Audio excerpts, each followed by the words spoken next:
আজি শ্বহীদ দিৱস সদৌ অসম ছাত্ৰ সন্থাৰ উদ্যোগত ৰাজ্যজুৰি শ্বহীদ দিৱস পালন। ৰাজ্যৰ আন আন প্ৰান্তৰ সমান্তৰালভাৱে বৰপেটা ৰোডতো পালন কৰা হৈছে শ্বহীদ দিৱস।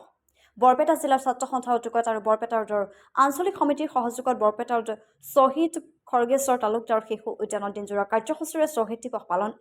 অসমৰ সৰ্ববৃহৎ গণ আন্দোলনৰ 855গৰাকী শ্বহীদলৈ শ্ৰদ্ধাঞ্জলি তৰ্পণ কৰিবলৈ এই বিশেষ দিনটি ৰাজ্যবাসীয়ে পালন কৰি আহিছে শ্বহীদ দিৱসৰূপে। শ্বহীদ দিৱস উপলক্ষে আজি বৰপেটা ৰোডত শ্বহীদ খৰ্গেশ্বৰ তালুকদাৰ শিশু উদ্যানত সদৌ বৰপেটা জিলা ছাত্ৰ সন্থাৰ উদ্যোগত বৰপেটা ৰোড আঞ্চলিক ছাত্ৰ সন্থাৰ সহযোগত বৰপেটা ৰোডত শ্বহীদ দিৱস আয়োজন কৰা হয়। শ্বহীদ দিৱসৰ কাৰ্যসূচীত বৰপেটা জিলা ছাত্ৰ সন্থাৰ লগতে বৰপেটা ৰোড আঞ্চলিক সমিতিৰ বিষয়ববীয়া শ্বহীদ পৰিয়ালৰ লোকৰ উপৰিও বৰপেটা ৰোডৰ স্থানীয় ৰাইজে এই কাৰ্যসূচীত উপস্থিত হয়।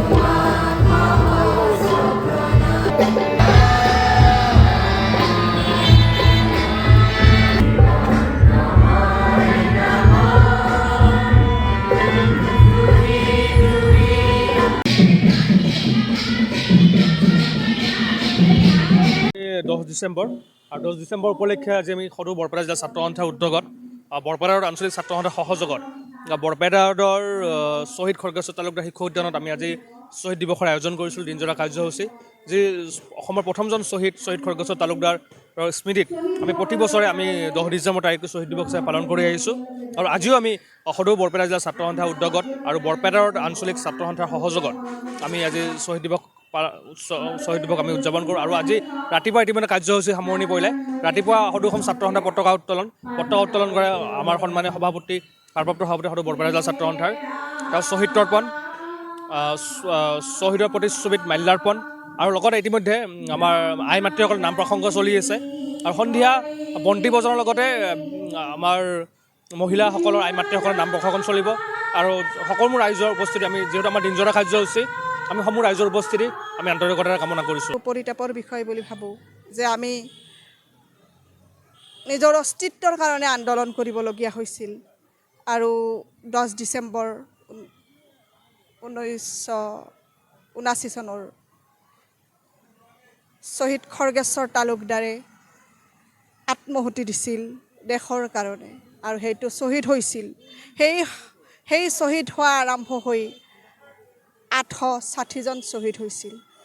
আৰু সেই শ্বহীদ হ'ব লগা সময়বিলাক আমাৰ কোনো ফূৰ্তিৰ কথা নাছিল। আমি বুজিব পৰা নাছিলোঁ। সেই সময়ত আমি সৰু ছাত্ৰ ছাত্ৰী আছিলোঁ, কিন্তু জীৱনটো তেনেকুৱা বুলি ভাবিছিলোঁ, জীৱনটো আন্দোলন বুলি ভাবিছিলোঁ। ক্লাছ 5ত মোৰ ককাইদেউ ঢুকাইছিল, শ্বহীদ অমীয় কুমাৰ নাথ সৰভোগৰ শ্বহীদ তেওঁ। আৰু সেইটো 1983 চনৰ 17 ফেব্ৰুৱাৰীত আমাক চৰকাৰে অবৈধ নিৰ্বাচন জাপি দিছিলে। আৰু এই আন্দোলনৰ পৰিপ্ৰেক্ষিতত সেই নিৰ্বাচনক ভেটা দিবলৈ গৈ মোৰ ককাইদেউ শ্বহীদ হ'বলগীয়া হৈছিল। আততায়ীৰ ডেগাৰৰ ঘাপত তেওঁ মৃত্যু হৈছিল। আৰু সেই দুখটো আমি কেনেকৈ পাহৰিম।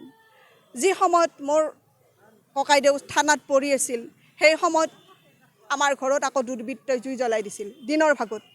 এনেকুৱা এটা বেয়া ভয়াৱহ পৰিৱেশ আমি তেতিয়া পাইছিলোঁ। মোৰ লগত মোৰ দুজনী বাইদেউ আছিল, তেওঁলোকৰ জীৱনতো বহুত কষ্ট গৈছে। চৰকাৰে আমাক পৰিয়াল হিচাপে কোনোবাক এটা পৰিয়ালটোৰ চাকৰি এটা দিলেই তেওঁলোকৰ দায়িত্ব শেষ বুলি ভাবিছিল। আমি কিন্তু জীৱনভৰ আমি দুখত থাকিছোঁ, কাৰণ আমাৰ ককাইদেউ হেৰুৱা দুখটো আমি বুজিছিলোঁ। তেনেকৈ প্ৰতিগৰাকীয়ে প্ৰতি ভগ্নীৰ দুখখিনি কিন্তু কোনেও বুজি নাপালে। ভগ্নীসকল আনৰ ঘৰলৈ গুচি যায়, জীয়ৰীসকল আনৰ ঘৰলৈ গুচি যায়, কিন্তু তেওঁলোকৰ বুকুত যিকৰা জুই জ্বলি থাকে, সেই জুইকৰা কোনোদিন শেষ নহয়। এইবোৰ আমি কেতিয়াও পাহৰিব নোৱাৰোঁ। আৰু আমি সন্তানক এই শিক্ষা দিব লাগে যে আমি হেৰুৱাই জীয়াই আছোঁ, হেৰুৱাই পাইছোঁ। ভাষা আন্দোলন কৰি আমি ভূপতি মৰ্যাদা পালোঁ। আজি অসমীয়া ভাষাৰ বাবে আন্দোলন কৰিছিল শ্বহীদসকলে, শ্বহীদ হ'ব লগা হৈছিল। এতিয়া আমি অস্তিত্ব ৰক্ষাৰ বাবে আমি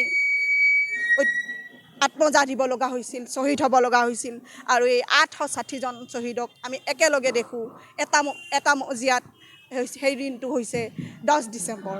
আৰু এই 10 ডিচেম্বৰৰ শ্বহীদ দিৱসৰ দিনাখন আমি অতি দুখ আৰু গোটেই অসমতেই দুখত ভাগি পৰোঁ।